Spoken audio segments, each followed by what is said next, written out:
All right, guys, welcome to the latest Blood Money podcast. We've been doing a series on new financial systems. As we all know, our current financial system is falling apart. The fiat currency system is falling apart. We've had crypto, which has had all the hype in the world, starting with Bitcoin, and now we got all these different cryptos, all these different meme coins, right? And what seems to be going on with a lot of that is, again, is very top heavy. While it's been decentralized, it's still centralized in the aspect that you have very few making a lot of money and this trickle down effect, and a lot of people not making any money, actually losing money, right? So we've been doing a series with Greg Chu and his team about QPQ and Gaju coin. And today I have Dimitar Ivanov. I got that right? You did really well. It's Really well. And Ivanov, but you are a yeah, software engineer with yes, QPQ and Gaju Coin, correct? yes, exactly. Awesome, awesome. Well, why don't we just dive right into it, man? Tell me what you do with the company, what you guys have been up to with QPQ, and I'll ask questions as they come up. Yeah. Well, I'm involved in literally every part of the software that we're writing, and I don't know. Shall I tell you about myself? Because Yeah. I have First, tell us a little bit about your background, where you came from, and how you got involved in this crypto world, and obviously with Greg and QPQ. Okay. So basically, I've been involved in computers all my life, but my first job was developing banking software, and I saw the sausage factory from the inside, and I have found a lot of bugs in production that were running with actual people money, losing money, and I had found a bug for one really big. I cannot say the name of the company, but it sells electrical parts and they do factoring. So basically, they've accumulated a couple of $1 million lost of their customers, and those money were not gained by anyone. They were simply lost in the database Wow. because the database was so poorly designed. So there was a small rounding error. It's like a joke, but this really happened. There was a small rounding error, and money were taken from the accounts of the people that were paying the debt, Hmm. and that wasn't accounted for. So basically, those money were simply taken and they were vanished. Wow. And this And this is accounted for. because of bad software? Yes, and this is Wow. because of centralized software, and Hmm. this is because of software that cannot be audited. Like nobody can read the software for that particular company and say, "Oh, that's a bug. That's really bad. You have a bug there, and you're hurting actual moms and pop shops." How Uh, wait, how do they make it where you can't like do a audit of the software? Is it's just built to be not auditable? It's built to be secret? yes, it is. It is centralized. So basically, you Okay. go to your bank, you cannot see your bank software.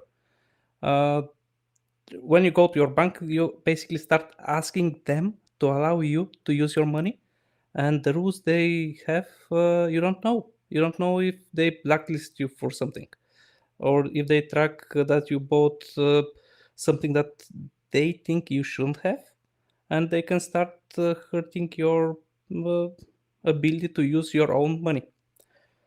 You don't know what those rules are, and you don't know the accounting they're doing on their servers. You have no access to those.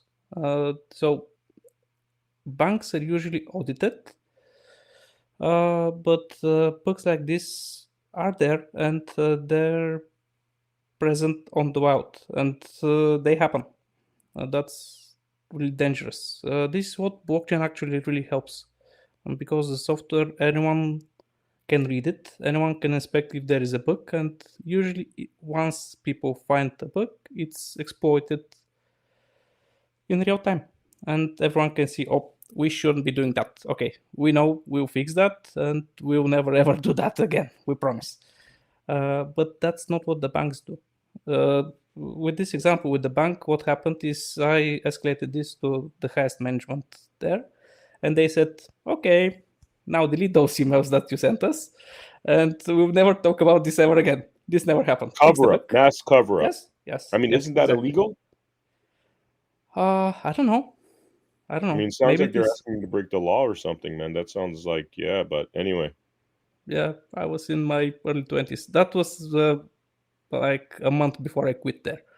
Okay. Like I was completely repulsed by the whole because the company I was working for was one of the biggest brand names, Hmm. and I was like, okay, I'm not doing money anymore. Okay.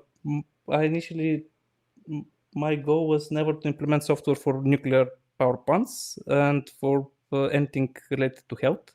So, like I don't want people to die because of me and my mistakes. But then I got repulsed by the whole economic system, and I started developing computer games. Computer games. Wow. Okay. Okay. And then, so computer games you're building. How do you get involved with QPQ? Uh, well, I had a scratch to scratch, and I had a lot of fun. And then I moved to blockchain. I worked for 7 years on a project called Eternity, and met great people there. I've met all the people in QPQ there, and at some point, the direction the project went was, oh, how do I say it? Appeared a lot like my former work at the banking software. So I decided that it's not moral for me to continue there, and Mm-hmm. we collected the brightest minds there and founded QPQ. Wow, wow. Okay, so one of the things I've been hearing, and it's obvious that you've gone through similar experiences. When I'm pitching people QPQ, because since I met Greg at CPAC, I've been sharing this idea, trying to help him build a following. Obviously, the people we hang out with are, the perfect marketplace. If we could convince them, there a lot of them, because of the sort of thing you're talking about, have said, "Oh, how do we know it's not a scam? How do we know that it's not just another crypto or meme coin where somebody's going to make a whole bunch of money and the thing's going to drop in price, or it's not going to be what's promised?" Tell me what makes. Obviously, you have a moral conscience. Obviously, you didn't like what the central banking systems were doing. What is it about QPQ, in your own words, that makes it special and credible? That's a really big subject, and I'm not sure if I can share all of it. Some of it is we have a lot of patents pending, so I'll walk on a thin razor here. So bear with me.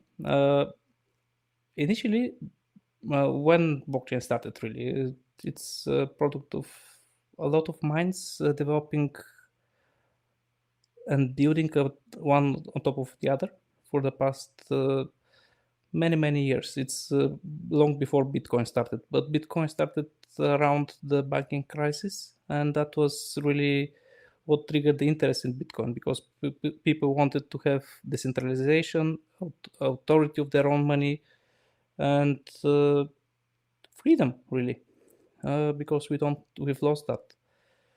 So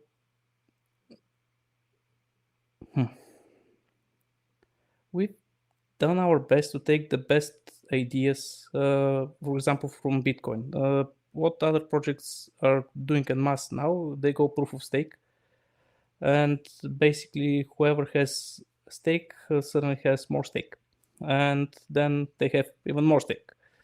And this is not fair, in the sense that if you want to join the club of the ones that can stake, you have to buy a lot of coins to join. And then your only best interest would be not spending those, keeping those close to your heart, and not touching them ever, because otherwise you'll be losing potential gains in the future. Bitcoin is not like that. Bitcoin is proof of work. So whoever has a computer can start mining, spending electricity and computer CPU cycles in order to produce special magical hashes, which are just a proof that you spent some time with your hardware. And anyone with a computer can do that. This is much more democratic and free for anyone to join, to participate, and to earn, in our case, gadgets. This is how Bitcoin started on a single machine, then a couple of machines, and now it's boiling the oceans. Uh, we've taken a bit different approach, and while we're still proof of work, and we're still producing hashes essentially. Well, we are not really producing hashes, but we are looking for cycles in a graph, which is less CPU intensive and more memory intensive. And for that, it requires much less CPU power. And since memory is much more cheaply available than CPU, it's much easier to onboard people. You don't need special hardware. So that's our plan for democratizing the coin. Anyone with a computer can start mining and producing coins from themselves. And the value of that coin would be based on if you can actually use it for money. We want to use it for exchange of value, and we're building actual shops. So you can buy stuff for Bitcoin. And I had eaten a burger for Bitcoin. A friend of mine bought me a hamburger and said, "Okay, I pay that with Bitcoin now," and that's really cool. But that's exotic, and Bitcoin cannot possibly handle, like, it has 6-7 transactions per second and cannot handle the whole world buying hamburgers, right? But Gajumaru can, and it's a really good means for exchanging value. And we're building actual infrastructure to allow people to be selling services and goods just like they would for fiat, without having to ask their bank to allow them to buy whatever they want to buy. So the mining of it, Bitcoin supercomputers, it seems like you need to have a lot of money, kind of reserved for people that are able to get these supercomputers. But the way Gaju works is you could just be mining on an old laptop that you don't even use, and it's networked with computers worldwide, and that gives it the computing power based off of memory. Yes, exactly. And the more computers we have, the better security the network has. So, for example, I have a couple of laptops here with me, and they're lying and doing nothing, and they could be mining gadgets. And the hardware requirements are really not that high, and you can join with a really old machine that could still be viable in the network. I don't want to be a FOMO guy, fear of missing out, but while the network is small and the rewards are high, there is a high incentive for people to join mining pools. So basically, Bitcoin mines one block every 10 minutes. And we have a much more elastic approach to blocks, but rewards are distributed every 2 minutes. So every 2 minutes, we give one miner a reward, which means 720 miners are rewarded a day. But since we're expecting thousands and hundreds and thousands and millions of people to actually join the ecosystem soonish, those 720 blocks a day is not enough to reward everyone. So instead, we're building mining pools. So instead of you mining for yourself and having to persist the whole database and everything, you simply install one small program and take care just for that, not for the whole blockchain node that you would otherwise have to run. And you're doing your best to mine during that time. And while you're mining, you're sending your results not to the blockchain, but to a mining pool, which distributes puzzles to be solved to different miners, and they're mining like a consortium of miners. And once any one of them finds a solution to the blockchain puzzle and essentially produce a new block, then everyone splits the price, split the reward. So even if you have an old machine, you still can be contributing to a pool and reaping rewards from that. Wow, wow. I mean, would it be accurate to describe that Bitcoin, when it was released, I believe 2009, was imperfect, and this is sort of Bitcoin perfected in a way? Is that accurate? Well, Bitcoin was an amazing proof of concept. Mhm. Before that, there was proof of work as a concept, and it was used for spam prevention. But what Bitcoin did is it proved that people can be using electronic payments in a decentralized way. Being a proof of concept, it doesn't have a lot of things that we consider to be important at the moment. It doesn't have smart contracts. Its throughput is enough for proof of concept if you want to try something, but it doesn't scale by any means. So yes, Gajumaru is more close to Bitcoin than to any other blockchain, and it's Bitcoin improved. If it is perfect, there is a lot of work still to make it perfect. Wow. Okay, markets. Let's talk about markets. I thought it was a very interesting concept that part of this is you're building an ecosystem within which people could launch their own markets, their own stores, kind of like Shopify, but they're basically taking the Gaju that they are mining and they're able to buy and sell stuff and trade. So it's almost like a 360 concept with its own community, with its own universe. Could you tell us a little bit about that? Oh yes, the idea is that,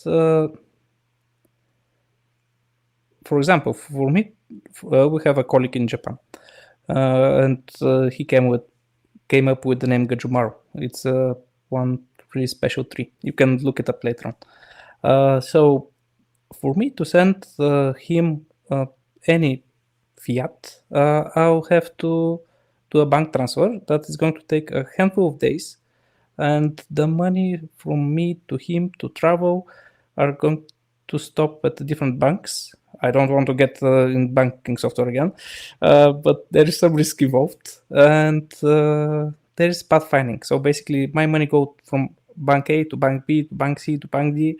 But if bank C and D decide that they're not working together, now this hop that was CD is not possible anymore. So I have to go to another route. And this how money actually get not lost but walked for quite some time. And this is really, really inconvenient. And furthermore, exchange rates and different types of fees are accumulated on the way, which is really, really inconvenient and inefficient. Uh, so if I want to buy something from Okinawa and to have it shipped here, that's going to be really hard.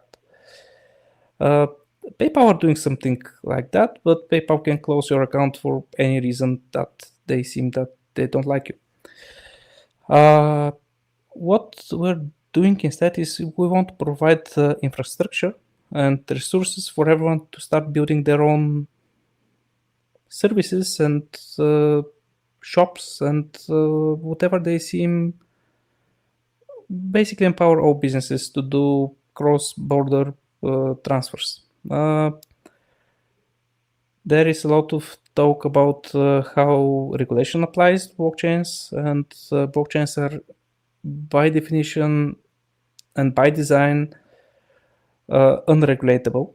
You cannot say you're not allowed. So, for example, if I do something really bad and the courts decide that I cannot really move my money and they want to claim my money, they can simply take them. They'll go to the bank and they'll have a court order and I have no money now. But you cannot do that with Bitcoin, for example. If the bank says you cannot move your money now, okay, and who's going to enforce that? The same is with Gajumaru. Nobody can tell you that your money is not yours suddenly. But still, regulation is a big factor if we want to have adoption. We need to play with the existing ecosystem. So we need to play with banks, we need to interact with tax authorities, And if it is an unregulated space, it can get dangerous really quickly. I reside in Bulgaria, and the first time I withdrew fiat from my exchange, my bank called me and told me that I need to visit their office, and if I ever dare to touch crypto ever again, uh, they'll close my account. No questions asked. So I had to sign a piece of paper that I am not dealing with crypto anymore, ever. Uh, which is bizarre if you start thinking about it. So what we're offering is a blockchain that has a regulated part and unregulated part. And I cannot really get in details because still the patent is pending. But the idea is that Gajumaru will comply with local regulations, but there will be still unregulated space between those. There's no power structure in this. So you're saying, like, regardless, like, of what you do, what freedom of speech crime, they cannot mess with your money, they can't mess with your marketplace, they can't shut down your door, as long as you're not doing, from what I understand, child porn or something grossly illegal, they're pretty much left alone. Well, that's the problem. You either have freedom or not. So if you have something that is grossly illegal, we cannot stop you really. But then nobody sane is going to be touching your address ever. For example, since everything on the blockchain is public, anyone can validate that indeed I have 5 coins or you have 3 or whatever. And if I have 5, I can always send you up to 5. It's my decision. But if I'm set to be doing something really bad and I'm essentially cancelled, you wouldn't like to do business with me. Even if I'm really, really bad and I don't want to get into bad stuff, but even if I'm really bad, nobody can walk my coins and take my coins. So this is a double-edged sword, so we can get cut by that as well. Got you. But it's either that or it's a slippery swap into control. So, I mean, it seems like, doing the morally right thing, not being tyrannical, not being, letting these criminals centralize back, that seems to have been something that was important to you. Do you feel like what you're working on right now with Gaju and QPQ, I mean, is this the perfect bullseye for you and where you stand as a human being? Yes. So I always wanted to develop computer games, and I was really happy doing that. But this is completely dwarfed by whatever we're doing in QPQ. Like, this is the most fulfilling thing. Well, except my kids. This is the most fulfilling job that I've ever done. Like, on every level, like, it fills me spiritually, inspires me to do, because you see the news, you see what happens over the world and how tyrannical authoritarian regimes start imposing their will upon people. And we still have chance, we still have time to build an alternative system to allow people to be free. Amazing, man. Is there anything we didn't talk about QPQ and your lane within QPQ and Gaju Coin that's important to mention in this podcast? We are approaching a milestone moment when we'll start opening the gates for people to start mining.